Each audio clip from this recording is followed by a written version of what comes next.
What's on the agenda today? Well, we're looking at a PlayStation 2. Well, to be more specific, we're looking at 1 and a bit PlayStation 2s. There might be another one nearby and some bits left over from it, such as the CD drive, to try and fix this one. So far, that's what we've been able to test. Audio CDs are okay. PlayStation 1 games, unrecognised. I don't have any PlayStation 2 games or DVD movies, so I can't test that part of the optical drive. So we're going to go ahead and just replace the optical drive, because the other unit that I've stolen this CD drive out of, bloody big, comes from a unit that powers on but has no video, no sound, no video, just a blank screen. And that is on its way to the rubbish bin, unfortunately. You cannot save them all, especially when I don't care too much for the PlayStation 2. It sort of destroyed Sega, so not terribly fond of it. Anyway, this model is an SCPH 50002, and yes, I guess Sega's downfall was partially its own fault. 32X Saturn. I'm trying to think about what the model was that this one was out of. I think it was a 3000 something. 30,000. So a bit older. So anyway, I'll just step you through on how to take this apart, because I discovered a few things while I was taking mine apart, which could possibly benefit you. First and foremost, expansion bay cover can come off. I'm going to get a camera stand, because that will make this a lot easier. Try and keep this under 40 minutes if I can, but there's no guarantees. You know that.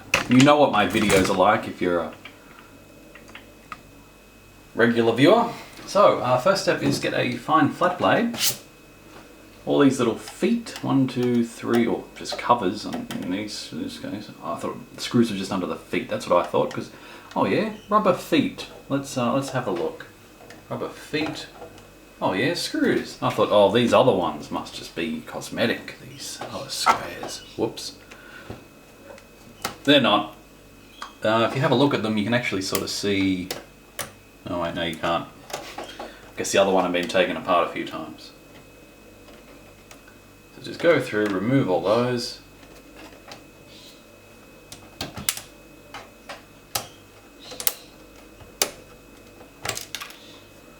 Stick them in your pile of feet. Oh, wow, I've got 16 covers now. That's fantastic. That's the good thing about scrapping a console. You end up with a lot of spare parts. Now you'll find that there's a whole bunch of screws. So the first two on this side are, well, relatively long. Okay, that one's really short.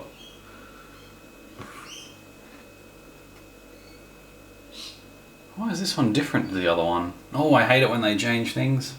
Either that or someone lost the screws in it. So remind me that the long silver screw is near the Sony badge on the front. It's 3 short, 1 medium long,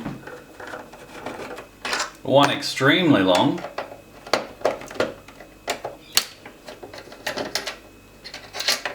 another very long.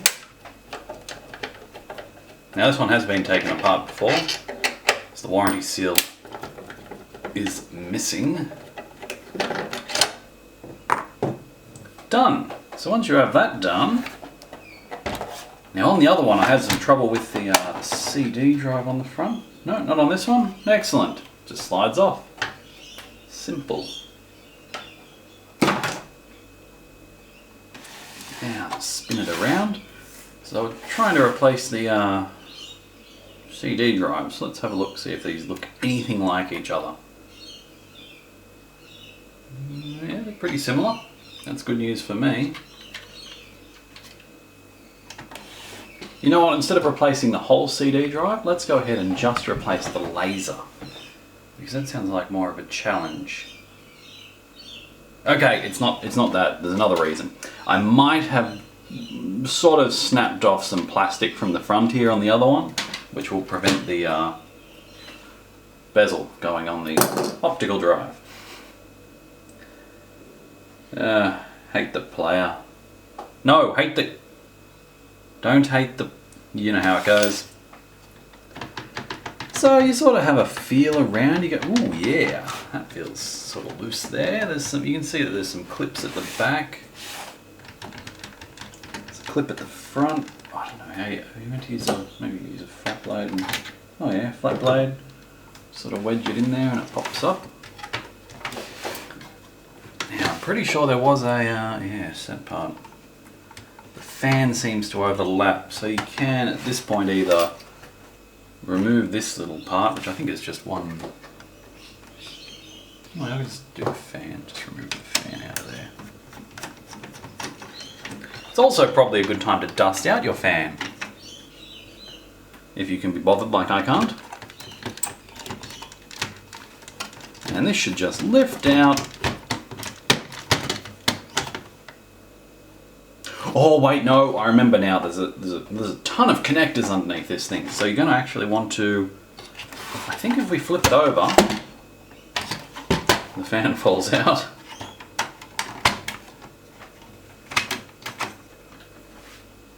So put your fan screw back in. For every action there is an opposite and equal reaction. And this... earthquake test.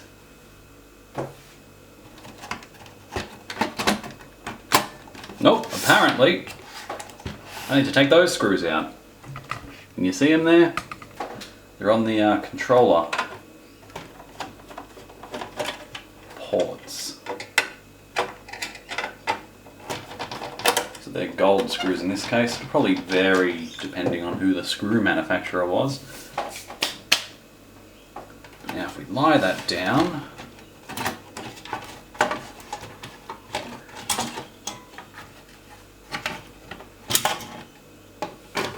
that part will come off. Excellent. Well, this power supply is a different design.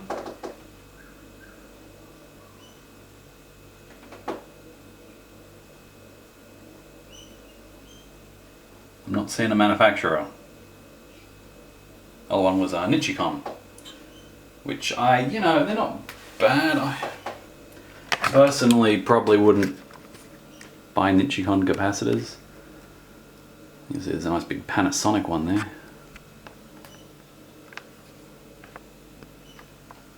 You might ask, why don't you like Nichicon, Shane? The capacitors are damn expensive. Probably because they're good, but I found that the Panasonic ones at a lower price point have many more hours of lifetime. Like we're talking 5,000 versus 2,000 at 105 degrees. A lot of the Nichicon ones, just for general use, I'm not talking about specific things, I'm sure they're more than sufficient for the things I replace them in anyway, but they tended to be about 2,000 max and typically only 85, rated for 85 degrees, so I don't know if they're just playing it safe, so you can't blame them when their capacitors blow up.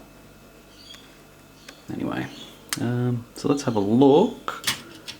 What's this part? That can probably come off. I think this was a flip down, there we go. Detach. Put it somewhere safe. Put it with those two screws you had actually, and then you'll remember what the hell they're for. Is this actually helping me? Oh yes, that's right. We've got to get rid of this cage. So to do that we need to get rid of the power supply. So be very careful when working with the power supply. It will hold a charge even when it's unplugged. These capacitors can certainly discharge a bit of shock which could injure or kill you. If you do get killed, please let me know. At your own risk. So 4 screws, got 1, 2, 3 and 4.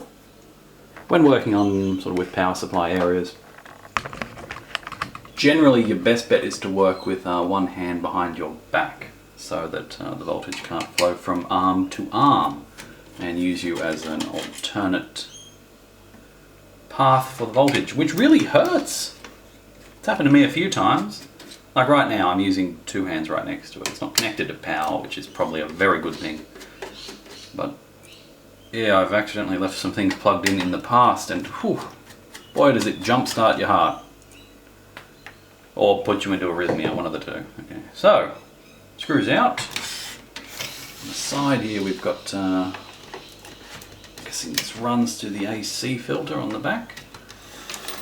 Socket, AC socket, AC filter socket, whatever you want to call it.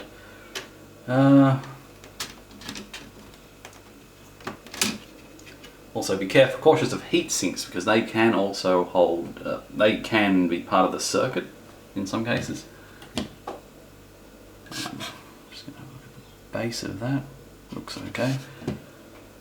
Not entirely sure what that logo is on it, but I'm guessing that's the brand. Look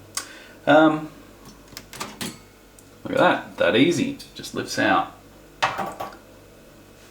Oh, there's a lot of light fluffy dust. I'm going to be sneezing in a little while. Not fluffy like a kitten though, fluffy like a... I don't know. Do I have to do all the talking, YouTube? Slackers. Alright, so that's the power supply gone. Turn it back over and just have a look at what remains. Probably didn't even need to take the power supply out, to be honest. Probably just needed to remove this. So this is on the underside. But does this part come off? It would with great difficulty, wouldn't it?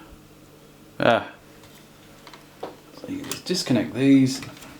If your hands are too fat, which they probably will be. These aren't locking mechanisms, are they?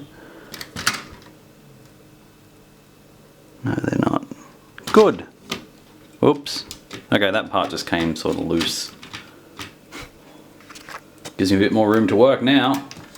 So one. Oh, that's heaps loose. So that's the one you want to get. And that is a locking mechanism. Oh god, that's the laser.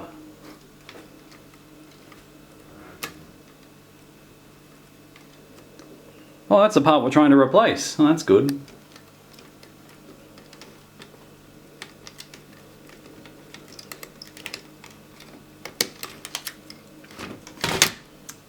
I need to put this down.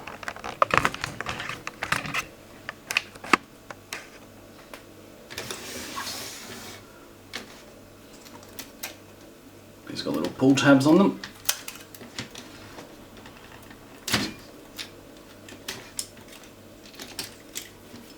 And there's one more under there.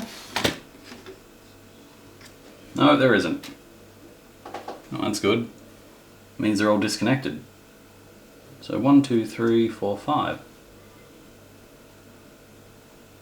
Excellent. So that is the... Just pop this part over top of that. Now we have 2 PlayStation optical drives, which are very, very different looking.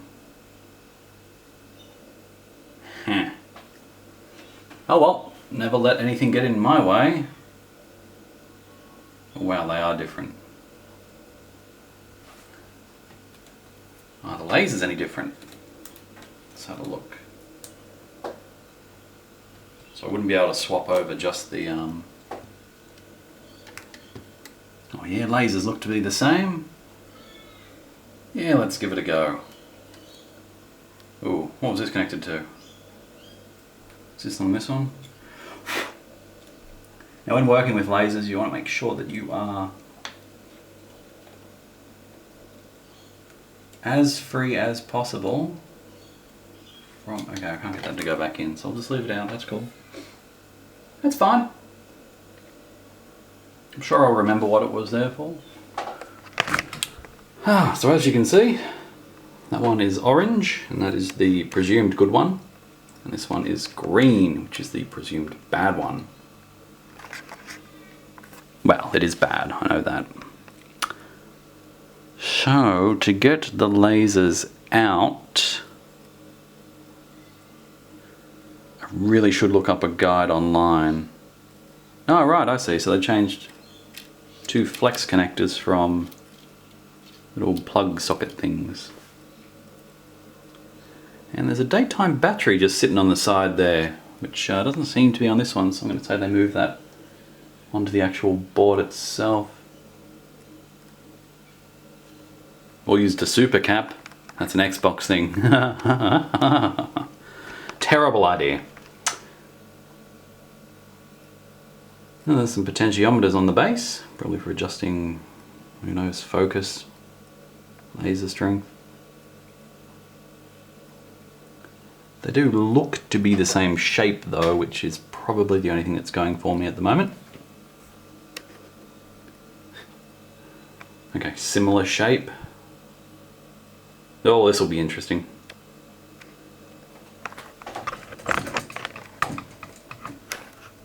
So let's try and remove this one first, because it's already broken. Alright, well I see a screw there. Wow, that's smooth. That's so smooth. You feel that?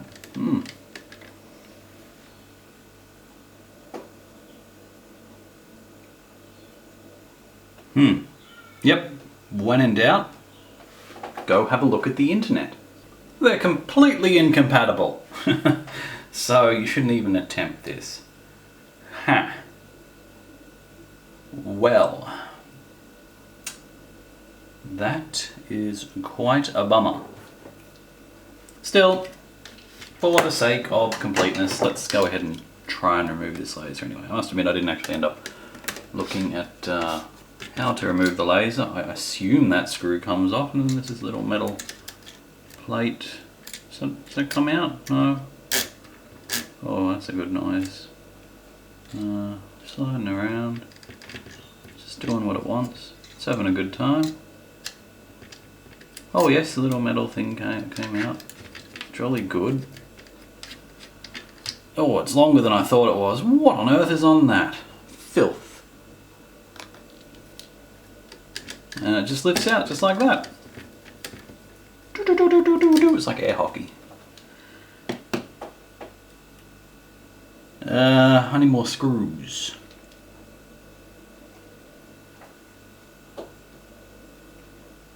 Alright, they changed from a metal, I guess, guide that little thing was, to a plastic one. That's interesting. What happens if you take off this top bit? Can you see anything fun?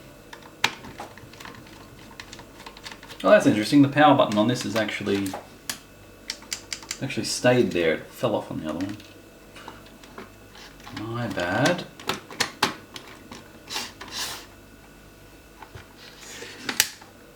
Oops, sorry laser. Ah!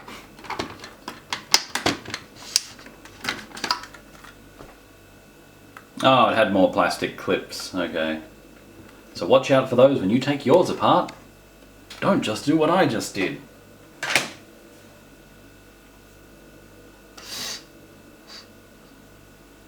There's a torque screw on the top here.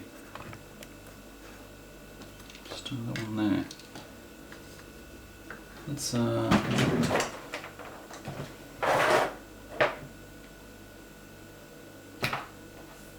find a Torx. Ooh, I'm gonna say 5, maybe 4.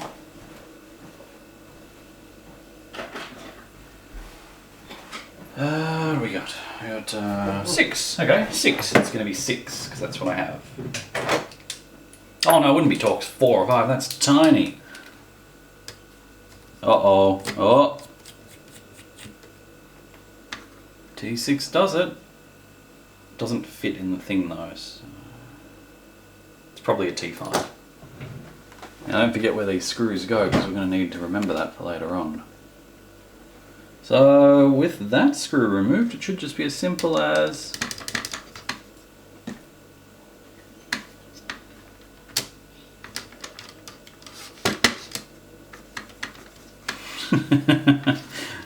why won't you come out? Well, I think the best way is probably when you're at this stage, if you get a flat blade, you just gently wedge it in between here, and then it's nice and free. And once it's free, you can remove it gently. Just be careful not to short it out on anything, because these are electrostatically fragile. And then sort of just in a gentle motion, well, actually it's more a quick stabbing motion,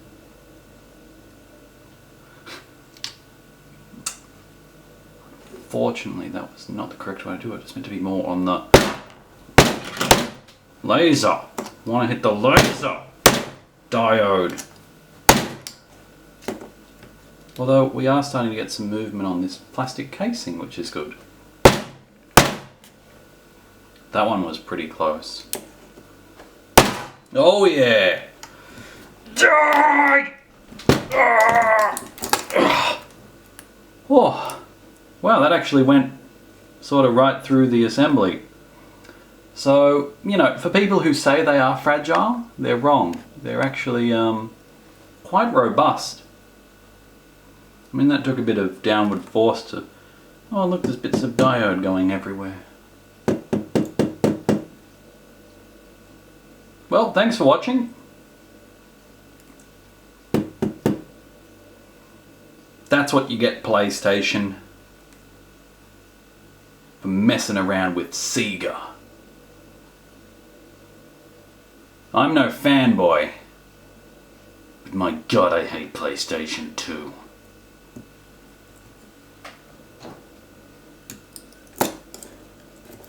Goddamn emotion engine, graphics synthesizer.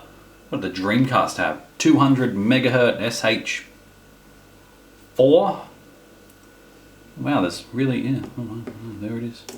Oh, thank you for watching. Hope you enjoyed my video, even if it went a little bit off track and I don't know how to remove the laser.